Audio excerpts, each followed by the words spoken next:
আর আজকে হচ্ছে আম্বাবুচির দ্বিতীয় দিন। তো আম্বাবুচির দ্বিতীয় দিন আমি কী করলাম সেটাই তোমাদের সাথে শেয়ার করবো। শুভ সকাল বন্ধুরা, আমি ত্রিপুরা থেকে সম্পান নিয়ে আসলাম ছোট্ট একটা মিনি ব্লগ। তো অবশ্যই পুরো ভিডিওটা দেখবে। আর আমি আম্বাবুচির দিনে কী করেছি সেটাই তোমাদের সাথে শেয়ার করলাম। তো জানি যারা জানো তারা তো জানো, বলবে সেটা জানার কি আছে, কিন্তু অনেকেই হয়তো কিছুটা জানো আর কিছুটা অজানা থাকতে পারে। আমারও হয়তো অনেক কিছু জানার আছে, আমি হয়তো অনেক কিছু জানি না, মানে আমার না জানাই থাকতে পারে। জানার বা শেখার কিন্তু শেষ হয় না। আমি কিন্তু অন্য দিনের মতো আজকে ভোর 4টার সময় ঘুম থেকে উঠেছি। ঘুম থেকে উঠে বাসি কাজ তো সারলামই, সাথে কিন্তু স্নানটাও সেরে নিলাম। আজকে কিন্তু ভোর 5টার সময় আমি স্নানটা সেরেছি। তারপর কিন্তু শাড়ি পরে নিয়েছি। তো ভাবলাম আম্বাবুচি যেহেতু, তো নাইটিটা পরবো না, শাড়িটাই পরবো। তো শাড়িটাই পরে এদিকে পরে নিচ্ছি আলতা। প্রথমে নেল পালিশ পরে নিচ্ছি, তারপর কিন্তু পরে নিচ্ছি আলতা। তো আলতাটা কিন্তু পরতেই হয় আম্বাবুচির দিনে। দেখতাম আমার মা কাকিমুনিরা তারা কিন্তু স্নান সেরে প্রথমে আলতা সিঁদুর এসবগুলো করতো।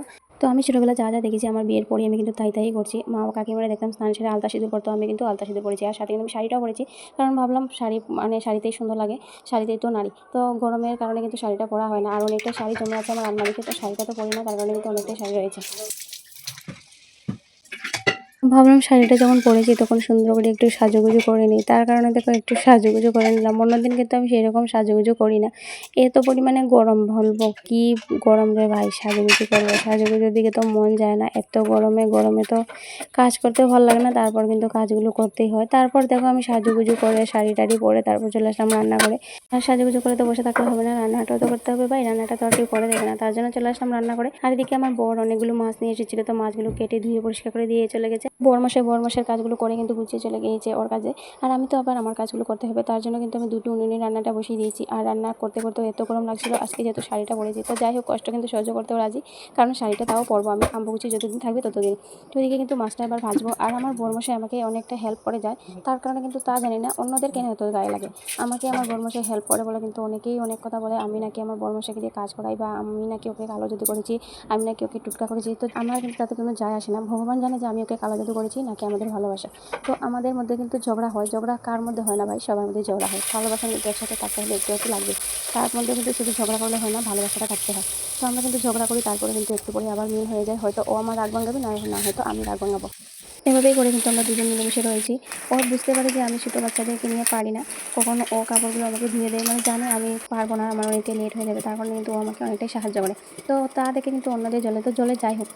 এখানে কিন্তু আমি গ্রাইন্ডারে পেস্টটা করতে গিয়ে দেখতে পাচ্ছি কী অবস্থা হয়েছে। আমি তো ভেবেছিলাম গ্রাইন্ডার হয়তো বাস্টে নিয়ে দিয়েছি, আমি অনেকটাই ভয় পেয়ে আমি কিন্তু লাফিয়ে উঠেছি। আর এই যে আমার একদম মুখ পুরো ভরেই গিয়েছে, আর এই যে কী অবস্থা হয়। তো এগুলো এখন আবার পরিষ্কার করতে হবে, এমনিতেই অনেকটা লেট হয়ে গেছে। সকালবেলা আমার এত পেটে ব্যথা করছিল, তার কারণে কিন্তু আমি অনেক সময় বলছিল তুমি সহ্য না করতে পারলে ঘুমিয়ে থাকো, আমি এসে রান্নাটা করে নেবো। আমি কিন্তু সহ্য করে তো থাকলে হবে না, এদিকে বাচ্চাটা কিন্তু ভাতটা খেতে হবে, এদিকে মামার সঙ্গে দেখতে হবে।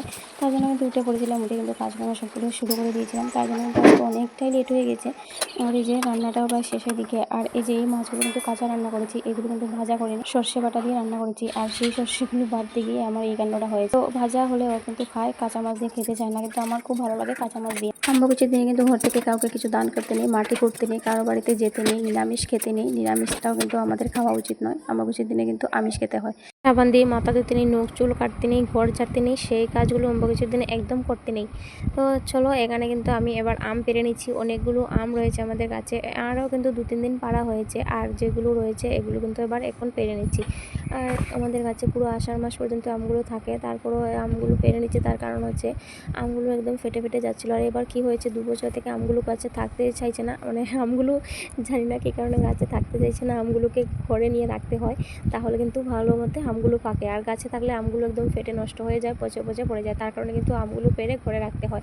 তারপর আমি এখানে বিকালবেলা আমগুলো পেড়ে নিচ্ছি। আর এই যে এত পরিমাণে পাতা পড়ছে গাছ থেকে, আম থেকে কিন্তু পাতাগুলো বেশি পড়ছে, আর আমগুলো দেখাই যাচ্ছে। আর এবার না আমগুলো অনেক ছোটোই এসেছে, অন্য বছরের তুলনায় আমগুলো এবার অনেক ছোট। অন্য বছর কিন্তু এমনটা হয় না, অনেকটা বড় এসে। তো আজকের ব্লগটা এখানে